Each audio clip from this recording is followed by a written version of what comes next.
Even after my amicable divorce, the ensuing silence was deafening. I buried myself in work, but weekends were a stark reminder of what I'd lost: companionship and future plans. Watching my married friends move forward while I felt stagnant only amplified the pain. During those lonely times, renovating my house became my solace. Like me, it needed work, but it stood firm. The hours I poured into fixing it transformed it into a sanctuary, something I could control amidst the uncertainty. One Friday evening, after a long work week, a fleeting moment of joy struck me. The sun was shining, the weather perfect, but the relief quickly dissipated when I realized I had no weekend plans, no dates, no social events. At 28, 3 years post-divorce, I hadn't found a lasting relationship. Online dating was a bust, and blind dates orchestrated by friends had led nowhere. Even my ex was in a stable relationship now, which, ironically, had brought us closer as friends. I couldn't help but wonder, what's wrong with me? Arriving home, I felt a bit better seeing the progress on my fixer-upper, a project I'd invested significant time and money in. My lumber industry connections had proven useful. After changing into my running gear, I glanced in the mirror. I was in good shape, 6 feet tall, 190 pounds, but still felt something was amiss. Why haven't I had a meaningful date in months? Feeling down, I went for a 5-mile run, my usual mood booster. Later, relaxing with a beer on the patio, my phone rang. It was my ex-brother-in-law, Mike, who also managed my finances. He asked about my Saturday plans, already knowing I had none. "I'm busy but flexible," I lied. "Don't tell me you're working tomorrow," he joked, aware I worked for his dad's timber company. Mike, on the other hand, ran his own investment firm. "I'm not working," I said. "Just have some things to do around the house." Mike then invited me to an event at the fairgrounds. I wasn't opposed, but feigned hesitation. Before I could respond, he confirmed he'd pick me up at 11. Just like that, my weekend plans were set. Looks like I'm going to the spring fair, I thought as my phone buzzed with the confirmation. I first met Mike Robinson the same day I met my ex-wife Kimberly. By junior high, I was already working part-time at Specialty Timbers, saving enough to buy a used Corolla. It wasn't much, but it got me around and helped me support my mom. After school ended for the summer, I started working full-time, 7 a.m. to 3:30 p.m. On my first full day, I met the shop supervisor, Don Smitty Smith, who ran the show. He taught me a lot about the machinery, and I spent the summer learning the ropes. That day, during my break, I went into the new break room and encountered Mike and Kimberly for the first time. Mike, with a smirk, cracked a joke about my work clothes while Kimberly giggled. Feeling embarrassed, I hurried into the break room to escape. Later, the owner, Ted Robinson, came in and introduced himself, apologizing for his kids' behavior. That's how I first met the Robinsons. The next morning, Mike picked me up 20 minutes late, as usual, in his black BMW. He explained that his wife, Megan, was meeting her friends Brandy and Celia, and we'd join them at the fair. When we arrived, Megan introduced me to Brandy and Celia. Brandy had long dark hair and a polished look, while Celia had curly hair, an athletic build, and a warm smile that immediately caught my attention. I spent most of the day with Celia. She had a way of making me feel like the center of attention, and I found myself being more charming than usual. Mike kept giving me knowing looks, as if sensing something was happening. We all had a great time, and when Brandy left early, Mike offered Celia a ride. We ended up at an outdoor table at Mallory's, where Mike entertained us with stories about work and family. I couldn't remember the last time I'd had such a fun day. When I mentioned needing to run the next day, Celia asked where I usually ran. Before I knew it, we'd made plans to meet for a run on Sunday at 9 a.m. We went for the run, and I had a blast with Celia.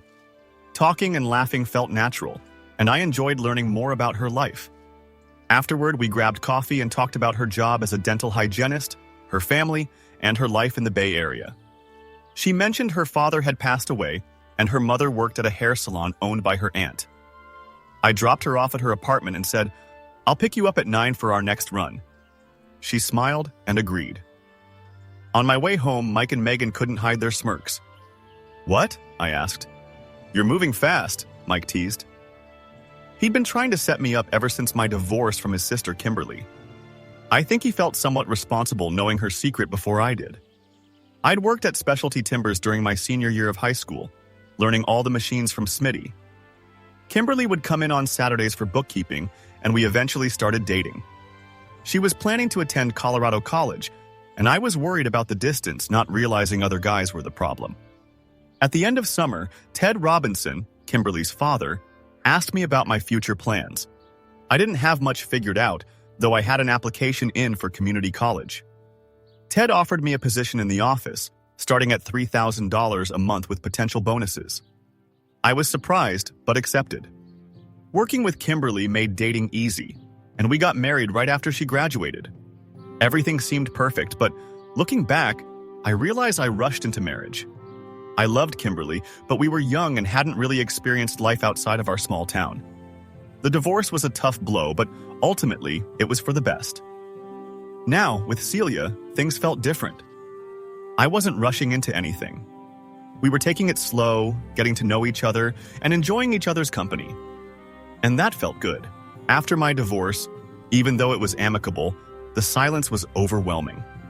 I threw myself into work, but weekends were a constant reminder of what I'd lost: companionship and future plans. Watching my married friends move on while I felt stuck only made it harder. During those lonely times, I found comfort in renovating my house. Like me, it needed repairs, but it still stood strong. The hours I spent fixing it made it a safe haven, something I could control when everything else felt uncertain. One Friday evening, after a long work week, I felt a brief moment of joy. The sun was shining, the weather was perfect, but the relief faded quickly when I realized I had no weekend plans, no dates, no social events. At 28, 3 years post-divorce, I hadn't found a lasting relationship. Online dating was a bust, and blind dates from friends hadn't worked out. Even my ex was in a stable relationship now, which, ironically, brought us closer as friends. I couldn't help but wonder, what's wrong with me? When I got home, I felt a little better seeing the progress I'd made on my fixer-upper, a project I'd poured time and money into. My lumber industry connections had come in handy. After changing into my running gear, I took a quick look in the mirror. I was in good shape, 6 feet tall, 190 pounds, but I still couldn't shake the feeling that something was off. Why haven't I had a meaningful date in months? Feeling down, I went for a 5-mile run, which always helped improve my mood. Later, I was relaxing with a beer on the patio when my phone rang. It was my ex-brother-in-law, Mike, who also handled my finances. He asked what my plans were for Saturday, already knowing I had none. "I'm busy but flexible," I lied. "Don't tell me you're working tomorrow," he joked, knowing I worked for his dad's timber company. Mike, on the other hand, ran his own investment firm. "I'm not working," I said. "Just have some things to do around the house." Mike then invited me to an event at the fairgrounds. I wasn't against going, but I pretended to hesitate. Before I could say anything, he confirmed he'd pick me up at 11. Just like that, my weekend plans were set. "Looks like I'm going to the spring fair," I thought as my phone buzzed, locking me in. I first met Mike Robinson the same day I met my ex-wife Kimberly. By the time I was in junior high, I was already working part-time at Specialty Timbers, saving enough money to buy a used Corolla. It wasn't fancy, but it got me where I needed to go and helped me support my mom. After school ended for the summer, I started working full-time from 7 a.m. to 3:30 p.m. On my first full day, I met the shop supervisor, Don Smitty Smith, who basically ran everything. He taught me a lot about the machines we used, and I spent the summer learning the ins and outs of the business. That day, during my break, I went into a new break room and encountered Mike and Kimberly for the first time. Mike, wearing a smirk, cracked a joke about my work clothes while Kimberly giggled. Feeling embarrassed, I hurried into the break room to escape. Later, the owner, Ted Robinson, came in and introduced himself, apologizing for his kids' behavior. That's how I first met the Robinsons. The text continues as before, maintaining the first-person male perspective and making similar revisions for conciseness and clarity. After my divorce, even though it was amicable, the silence was overwhelming. I threw myself into work, but weekends were a constant reminder of my lost companionship and future plans. Watching married friends move on while I felt stuck only amplified the loneliness. Renovating my house became my therapy. Like me, it needed work, but its strong foundation offered solace. The hours spent fixing it created a safe haven, a sense of control in an uncertain world. One Friday evening, the usual weekend dread crept in. At 28, 3 years post-divorce, lasting relationships eluded me. Even my ex was now in a stable relationship, ironically strengthening our friendship. The question gnawed at me. What's wrong with me? The progress on my house offered a small comfort. I was in good shape, but a nagging emptiness persisted. A call from my ex-brother-in-law, Mike, interrupted my self-pity. He invited me to the spring fair and, feigning reluctance, I agreed. I first met Mike and my ex-wife, Kimberly, years ago while working at Specialty Timbers. That summer, I met the Robinsons, Kimberly's family, and started dating her. Ted Robinson, her father, offered me a job, impressed by my work ethic. The relationship with Kimberly seemed solid through college, but looking back, I realize I rushed into marriage. We were young, and the eventual divorce, while painful, was necessary. At the fair, Mike's wife, Megan, introduced me to her friends, Brandy and Celia. Celia's warm smile captivated me, and we spent most of the day together. Our connection felt easy and natural. We planned a run for Sunday. The run and subsequent coffee date confirmed my growing interest. We planned another run, and this time I got her number. The next run felt effortless. We talked easily, and I found myself wanting more. I dropped her off, resisting the urge to rush things. By Monday, I couldn't stop thinking about her. We texted, and a hike and dinner date was set for the following Saturday. The date started strong. The hike was great, and dinner was perfect. But then we ran into her friends, including Marcus. The easy intimacy we'd shared evaporated as Celia seemed to bask in their attention, especially Marcus's. The warmth of the evening cooled, leaving me confused and unsettled. I declined her invitation for coffee, feeling a mix of relief and disappointment. The following week, our communication faltered. I needed time to process my feelings. Celia's texts went unanswered, and by Wednesday, she showed up at my house, anxious and hurt. We talked, and I shared my insecurities. To my surprise, Celia confessed her growing feelings and promised to avoid the club scene. We reconciled, and the next few months were blissful. We vacationed in Hawaii, spent time with friends and family, and even started discussing moving in together.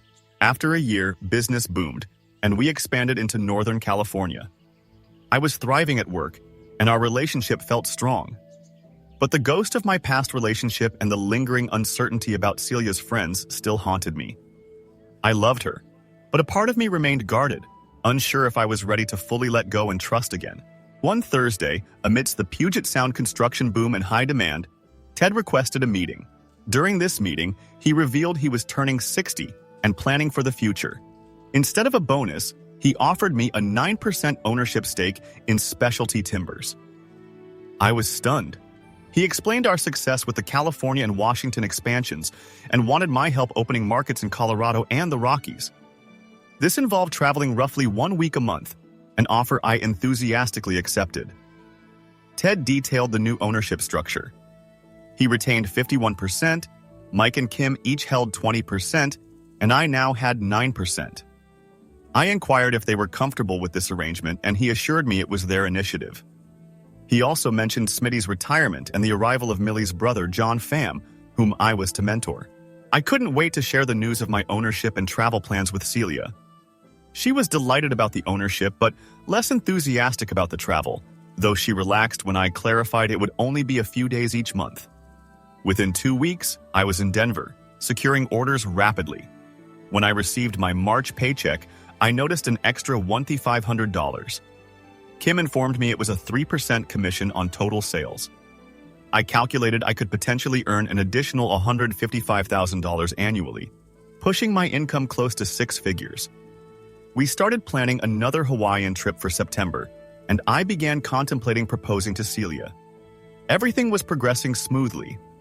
Work was excellent, and with the added income, I expedited renovations on the house, which boasted 3 bedrooms, an office, a guest house, and a spacious lot. The garden, complete with the new mahogany hot tub, became my sanctuary. Celia officially moved in during May. Having her there was wonderful, though there was occasional friction when I traveled, which I assumed we would resolve over time. In August, I invited Mike to dinner to discuss something significant. We met at a bar near his office around 6 p.m. and sat outside, enjoying the warm evening. "I'm going to propose to Celia, and I want you to be my best man," I announced. Mike paused, then responded, "Getting married again? Remember what happened last time?" "This is different," I quickly countered. "I'm different. Kim and I were just kids. I love Celia, and I don't want to be alone." "Are you sure?" Mike inquired, alluding to recent challenges. "We talked it through," I affirmed, although his words sowed a seed of doubt. I reiterated my request. "I want you to be my best man. I'll propose in Kauai." We celebrated with a tequila shot and enjoyed a fantastic evening. 2 weeks later, needing samples, I traveled to Denver for business. I stopped by the store, and John Pham assisted me in cutting and packing them with remarkable efficiency. An impressive young man, I thought. He even offered further assistance, recommending his cousin for future employment. Later, I met with Junior Longfellow near Denver. We were around the same age and connected instantly. Our conversation extended into the afternoon, and he mentioned a West Coast tour in November. I had plans in Montana, but I promised to stay in touch. The Kauai trip was incredible.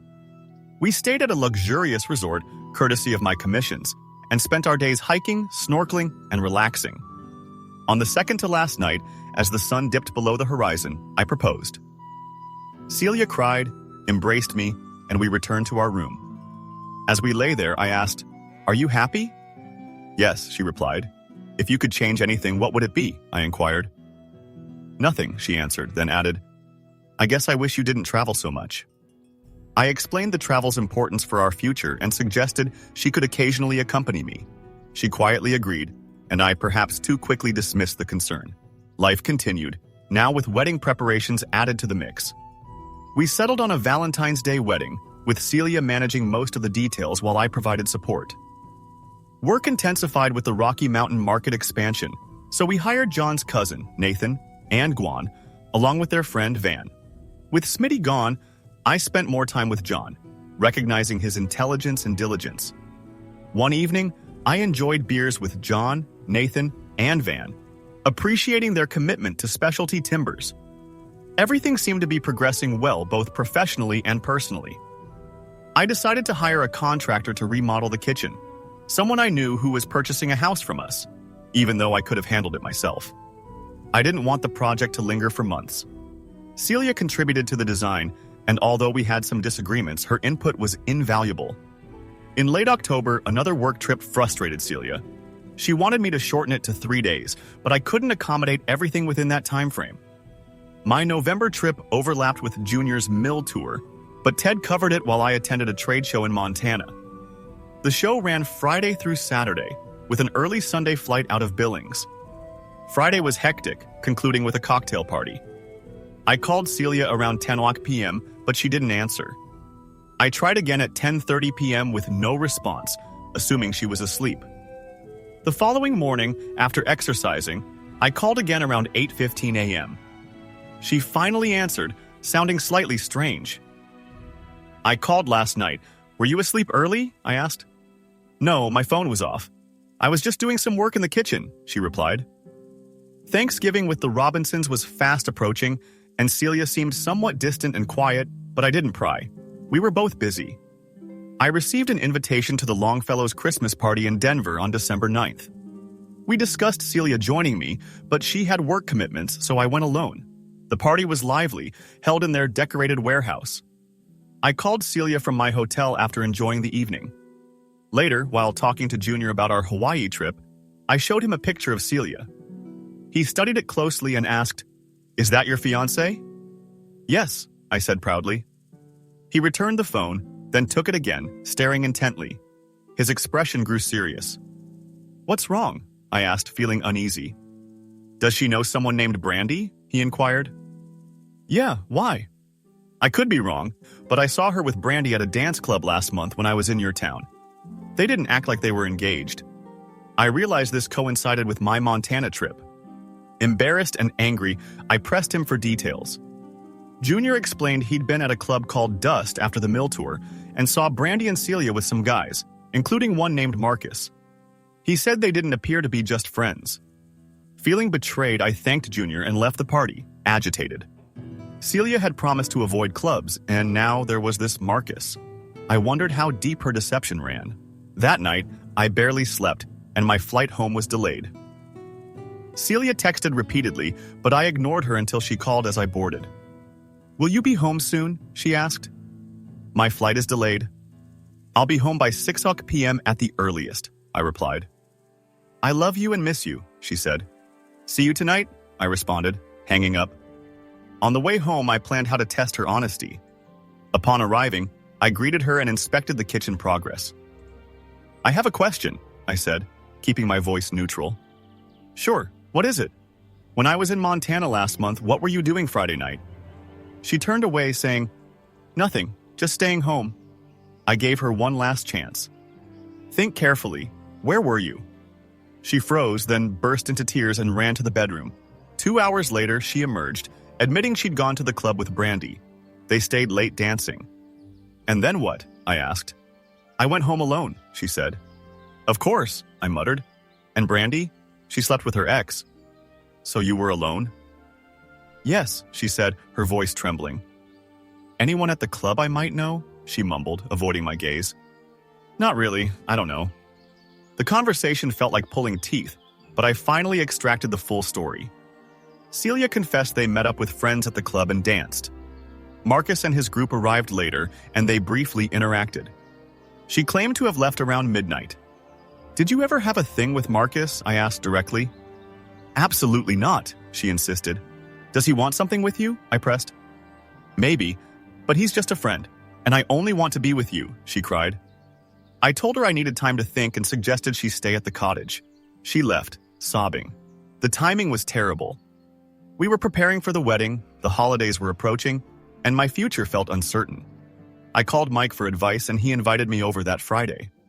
The week with Celia was tense. She constantly apologized and cried, and I remained frustrated. I loved her, but I didn't trust her. Could love exist without trust? At Mike and Megan's, I recounted everything. Mike was blunt. "If you can't trust her, don't marry her." Megan, however, was more thoughtful. "I don't know Celia well, but she seems like a good person and deeply in love with you. You have to decide if you believe her." That night, I called Celia over and questioned her further, demanding complete honesty. She agreed. "Is the club scene important to you?" I asked. "No," she replied. "I got caught up in it because I was lonely and just wanted to have fun." "And Marcus?" I asked. "Yes, he hit on me, but I wasn't interested." The attention felt good, but nothing more happened than a few gropes on the dance floor. Her answers seemed sincere, and I believed her. I told her it was a good first step. She asked to stay the night, and I agreed. The holidays passed, and the wedding remained on. Life continued, and my trust slowly returned. Celia was loving and affectionate, and nothing triggered suspicion. For my January business trip, Celia took a week off and joined me. We enjoyed a fantastic weekend in snowy Boulder, and the dust incident faded. In February, we married in a beautiful ceremony with fewer than 100 guests, family, the Robinsons, and close friends. None of her club friends except Brandy attended. We honeymooned in St. Martin, and it was magnificent. The ocean was warmer than Hawaii, with stunning blue waters and a European vibe. It was, without a doubt, my best vacation ever. For the next 2 years, things went well. I occasionally recalled almost canceling the wedding, but was glad I hadn't. I suppressed my doubts and focused on the positive. We continued improving the house, transforming it into a neighborhood gem. Business thrived, and we even considered expanding into new markets, though we were stretched thin with our current workload. I developed a solid friendship with John Pham. He was a great employee and knew our operations inside and out. Every few weeks, John, Van, Nathan, and I would stay late, drinking beers and talking in the shop. I enjoyed their company, and they seemed to reciprocate. Just when things seemed stable, a competitor from Asia began importing cheaper products into the U.S., threatening our market. Sales declined for the first time. Ted, Kim, and I met to strategize, and Ted suggested we meet with customers to emphasize the quality differences. "It'll mean more travel," Ted said, "and I'll need you to cover both NorCal and the mountain markets." I knew Ted was right, but I felt stressed. That night, I told Celia about the situation and the required travel. "How long?" she asked. "Months," I said, knowing it wasn't what she wanted to hear. "Months," she repeated angrily. "You expect me to wait around while you're gone for months?" Her reaction amplified my stress. Over the next 6 months, our relationship deteriorated. We rarely shared the closeness we once had, and I felt like I was fighting battles on both the work and home fronts. After months of travel and her lack of support, our marriage reached a breaking point. The business stabilized but demanded constant attention. Celia didn't seem to understand, and the tension between us escalated. On Monday, I left for the Bay Area after a difficult weekend. No intimacy, no meaningful conversations. I felt guilty about the trip. On Tuesday, I called Celia and said we needed to reconnect when I returned. When I got back, she seemed more cheerful, and I hoped things might improve. Friday night, we went to Tomlinson's Bistro. Celia was affectionate, and we had a good conversation. Dinner was excellent. We shared a bottle of wine and had after-dinner drinks. While waiting for our Uber outside, I saw Marcus, Bobby, and their group surrounding Celia, laughing, with Marcus's arm around her waist. Furious, I grabbed Marcus's wrist, and when he flinched, I shoved him. Suddenly, I was on the ground, struck by something cold. When I came to, Celia was helping Marcus up and apologizing to him instead of me. She started yelling, blaming me for everything. As the restaurant staff emerged, our Uber arrived and we both got in. She clung to me, crying, "Why did you ruin everything? Why did you grab Marcus? This is my body." I remained silent, too angry to speak. I was overwhelmed. Work stress, marriage stress, and now she was showing more loyalty to Marcus than to me. When we got home, she went to the kitchen for an ice pack, oblivious to my growing fury. "Get away from me," I growled. Shocked, she stared at me. "Go to the cottage tonight," I yelled. "I've had enough." "What's your problem?" she snapped. "My problem is you," I shouted. "No support, no affection, just complaints while I'm trying to provide for us." Without another word, she packed her belongings and went to the cottage. I sat down with a drink and after a couple of glasses calmed down and reflected. I loved my job, my relationship with the Robinsons, and the home I'd built, but something had to change. I decided we needed to talk the next day, maybe consider counseling. The next morning at 9 a.m., I brought a tray of coffee, juice, and fruit to the cottage. When I opened the door, it was empty. All her things were gone. She clearly hadn't spent the night. What do I do now? I thought. I wandered around the backyard for an hour, then tried calling her. It went straight to voicemail. I called again later in the afternoon with the same result. I did some chores, made a few more calls, then decided to reach out to Kimberly. She invited me over for lunch. Kimberly, Millie, and I discussed the situation. Kim said we'd both made mistakes, but Millie sided with me. We explored all options, including divorce. That week, I stayed in town repeatedly calling Celia, but she didn't respond until Friday afternoon. "I'm with friends and need to stop by to grab some things," she said. She arrived at 6 p.m. I wanted to talk, but she said now wasn't the right time. "Where are you staying?" I asked. "At a friend's house," she replied vaguely. "Who?" I pressed. "Just a friend," she repeated. I told her I was leaving for a business trip the following week and wanted to talk when I returned. She nodded and said, "Okay." She drove off in an unfamiliar car with dark-tinted windows. I couldn't see who was driving. I flew to Denver Sunday night to start work first thing Monday. I offered my clients top-notch service and cultivated strong relationships, unlike our Asian competitors, who only offered lower prices. This was our advantage, especially once defects in their products surfaced. We retained a significant portion of our business. Tuesday night, I had dinner with Junior Longfellow. By then, we were close enough that I confided in him about Celia and me. "You know," Junior said, we don't really need you at the show this weekend. We're sharing a booth with Longfellow, and it's going to be slow. Honestly, I've got too many people scheduled. You should go back home and take care of things." At first, I wanted to object, but I agreed. Friday morning, I caught an early flight and was home before 9 a.m. The rest of the week in Colorado had gone well, and I felt hopeful despite knowing Celia and I had work to do. When I opened my front door, I immediately sensed something was wrong. The house was trashed. Had I been robbed? On closer inspection, it looked like a party had taken place. Empty liquor bottles, garbage, and dirty dishes everywhere. There was a burn mark on my hardwood floor and a huge stain on the couch. I checked every room. No one was home, but the guest room bed had been used. Celia? I whispered in disbelief. Had she done this? I thought she loved this house as much as I did. I stepped outside, trying to piece it together. The backyard looked undisturbed, but I noticed cigarette butts near the cottage. I opened the door, and there, on the bed, were Celia and Marcus, asleep. "What the hell is going on?" I yelled, my voice shaking with rage. Celia jumped up, startled. "You weren't supposed to be back until tomorrow," she stammered. Marcus barely moved, rolling over lazily with a smirk. "Chill out, man," he said casually. "Get out of here, you idiot," I snapped. Marcus sat up, still smirking. "Hey, I'm leaving, but you know she owns half this house, right?" I was furious, barely controlling my rage.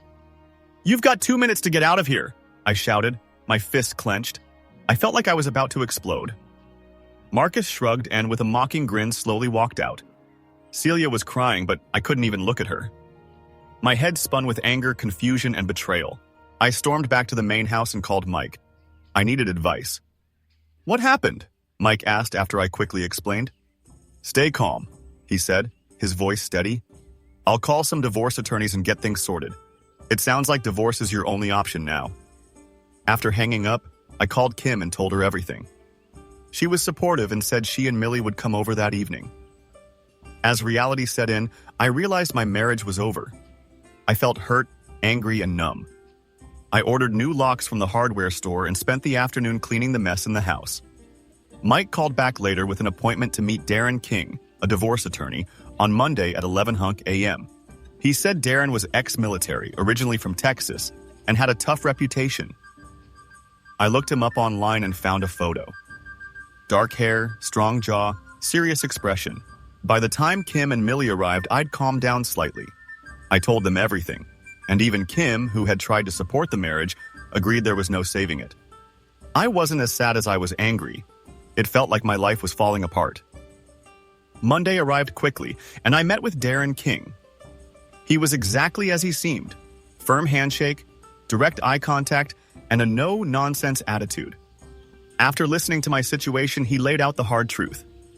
"She committed infidelity," he said, "but that won't impact the division of property in the divorce. We need to go over your assets, including the house, your retirement accounts, and your 9% stake in Specialty Timbers." I told him about the house, my bank accounts, and retirement accounts. I explained that I owned 9% of the company and that Ted, Mike, and Kim held the other shares. Darren leaned back, considering. "Expect everything to be split 50-50, and we need to prepare for that," he said, though he promised to do his best to protect my interests. I left Darren's office dazed, shocked at how much I stood to lose. My marriage was over, and Celia would get half of everything, half the house, half my stake in Specialty Timbers. My entire life felt unstable. I called Mike to relay what Darren had said. "Don't worry about it yet," Mike reassured me. "Take care of yourself. I might be able to help." I didn't know what Mike had in mind, but his words offered a sliver of hope. Still, I couldn't shake the weight of everything. I threw myself into work, trying to distract myself from the mess my life had become. Ted, Kim, and even the guys at the warehouse were supportive. "Boss, we've got your back. Don't worry," John said, and I was genuinely grateful for their friendship during such a difficult time. That Friday, I served Celia with the divorce papers at her workplace. She immediately texted, "Prick, you should have sent them to my home. I want half of everything." I called Mike, who told me to cease all communication with her. "If she gets a lawyer, let Darren handle it," he said. Days passed, and I immersed myself in work, trying to avoid thinking about losing my house, my assets, and everything I'd built. It was overwhelming. I kept wondering how things had fallen apart so quickly. Sure, I'd traveled a lot for work, but I thought it was for our future. I'd assumed Celia understood that, but I realized she craved attention, and the dance club scene showed she enjoyed getting it from men. It left me feeling sad, angry, and betrayed. On a positive note, the business was rebounding from the competitive pressure, and we were starting to plan expansions into Southern California and possibly Texas. We had inquiries from those regions, which gave me hope about work, even as my personal life crumbled. One evening, while driving home, I saw a car with dark-tinted windows pull up in front of my house. I thought I glimpsed Celia in the passenger seat, but the car sped off before I could be sure. It left me uneasy, wondering who was driving. The following Tuesday, Darren called to inform me that Celia's lawyer had sent over their demands: half my stake in Specialty Timbers, 50% of my bank accounts and investments, and half the house. "No way in hell!" I shouted into the phone. "Calm down," Darren replied. "They can ask for anything, but we're working on something that may surprise them." 2 weeks later, John, Nathan, Van, and I went out for beers in Old Town. As we sat at the bar, a few of Marcus's guys passed by, giving me a look before hurrying off. I glanced at John, who just stared after them. "Is that the idiot's boss?" John asked. "Yeah," I replied. The three of them started talking in Vietnamese. "What?" I asked, confused. "Don't worry, boss, we've got your back," John said. The next day, Darren called. "There's a preliminary settlement conference at my office next Wednesday. What do I need to do?" I asked, eager to move forward. "Just be here by 3 p.m., he instructed. I called Mike to update him. "Yeah, I know. We'll be there too," he said. "We? Who's we?" I asked, puzzled. "Just trust me. Have faith. Maybe this will work out," he said before hanging up. I was confused but slightly hopeful. The following Wednesday, I arrived early and Darren's secretary led me to a back office. Soon after, I was ushered into a conference room. On our side of the table sat Darren, Mike, a man I didn't recognize, and me. Across from us were Celia's lawyer, Rick Blazingame, and Celia still looking attractive, and Marcus smirking beside her. No one exchanged greetings or small talk. Darren spoke first. "All right, Mayor Blazingame, it's your meeting. Proceed." "If I may," Blazingame began, "Mrs. Joseph is simply seeking what's rightfully hers after your client forced her out of the marital home." "Go ahead," Darren said, looking directly at him. Blazingame distributed papers. "This is a fair and accurate accounting of the marital property.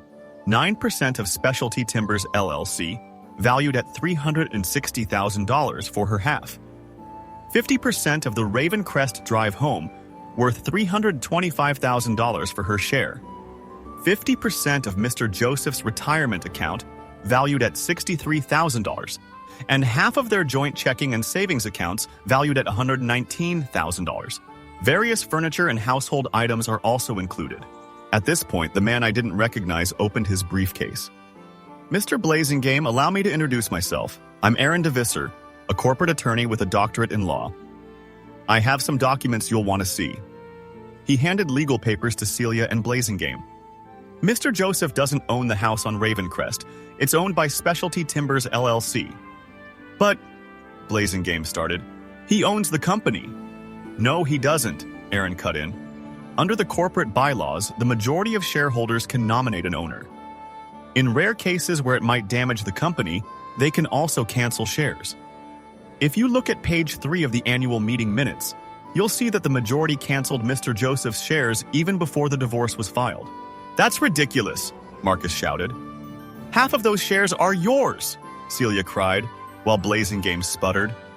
"Whoever you are," Darren said calmly, "one more word and you'll be removed.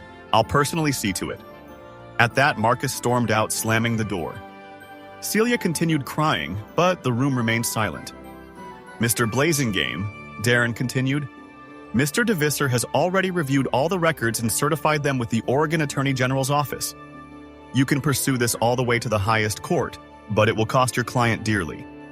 Just so you know, Mr. DeVisser has advised on much more complex corporate cases. He's consulting pro bono as a favor to his fraternity brother, Michael Robinson." I was as stunned as Celia and Blazingame. Darren then produced a check. "Here's a cashier's check for $25,000.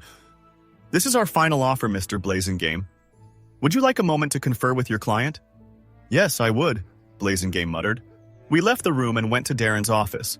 I hugged Mike and Darren, and when I went to hug Aaron, he extended his hand. "A handshake will do," he said. I laughed and shook his hand. "Thanks, but don't I own my house?" I asked, still uncertain. Mike smiled. "Don't worry. The house is yours. When my dad contracted with Terry Peterson to buy the house, Peterson wouldn't sell it to you directly because he didn't think you could keep up with the payments. So my dad made the payments and you paid him." I thought about it, and Aaron's research confirmed it. The house is owned by Specialty Timbers for now, but we'll transfer it to your name once this is settled. And what about my company shares? I asked. Do I still have the 9%? Not exactly, Mike admitted. But after everything's settled, you'll own 14%. And I've deeded another 5% to you. You deserve it, Cam. The business is thriving, and you're a big part of that. At that moment, Darren's secretary walked in, announcing that Blazing Game was ready. We returned to the conference room and took our seats. So, Mr. Blazing Game, Darren asked, what did you and your client decide? Well, Mr. King, it's not that simple. Mrs. Joseph invested a lot of time fixing up the house, and while Mr. Joseph was often traveling, she was the one maintaining it. And? Darren prompted. We believe $50,000 is more appropriate for what Mrs. Joseph is owed, Blazing Game argued. Darren closed the folder, put it back in his briefcase, and stood up. See you in court, he said. Mike and Aaron stood up as well. Wait, Blazing Game stammered. We'll take the $25,000. Darren pulled out the divorce papers and both Celia and I signed. I was free, without significant financial loss. As Celia and Blazing Game were leaving, Mike said loudly, $25,000 was a good deal. We could have gotten $75,000. I heard Celia sob once as they walked out, and that was it. That was a bit rough, Robbie, Aaron said as we left the building. Aaron chuckled. Not rough enough, Mike replied with a grin. We celebrated that night at a bar, and I happily bought the drinks. I felt incredibly grateful for the legal advice and, most of all, for Mike Robinson's friendship. Friday was a busy day at work, but a good one. The business was thriving, and I felt a deep appreciation for the support I had from Ted, Kim, Mike, John, and the warehouse guys. It was great to be part of such a solid team. Although I was still angry with Celia, more than anything, I was sad about how our relationship ended. I couldn't help but wonder if, had a few things gone differently, we could have been happy. But then again, should a strong relationship be so fragile? I wasn't sure. As I left work that day, I didn't notice a dark car with tinted windows following me. I wasn't paying attention, just relieved to be heading home. I went straight to the patio to enjoy a beer, finally feeling some peace. That's when I first heard them. There were 3 of them, and Marcus was holding a knife. Well, look what we have here, Marcus said with a grin. What do you want, Marcus? I asked, trying to stay calm despite the fear. I need something from you, he said, twirling the knife. Maybe a few fingers, maybe a hand, or something else. I looked for an escape route, but before I could move, the other 2 grabbed me. Marcus grinned wider. This is going to be fun. Just then, I heard a noise outside the cottage. Within seconds, John, Nathan, Van, and 3 of their friends appeared in my yard. Need some help, boss? John asked, as casual as ever. Actually, yes, John. Can you show these guys the way out?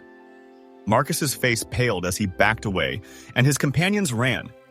John's friends caught them while John grabbed Marcus. We're going to have a little chat, John said, escorting Marcus and his crew out of the yard. An hour later, John returned alone. I thanked him, still shaken, and asked, How did you know? I saw a black car following you from the warehouse. I've seen those guys before. Bad news. Thank you, I said, deeply grateful. How can I ever repay you? You don't, we're friends. I was moved to tears, realizing how lucky I was to have people like John in my life. And boss, he added with a grin, I guarantee they won't be back. I didn't ask what he meant by that. I didn't want to know.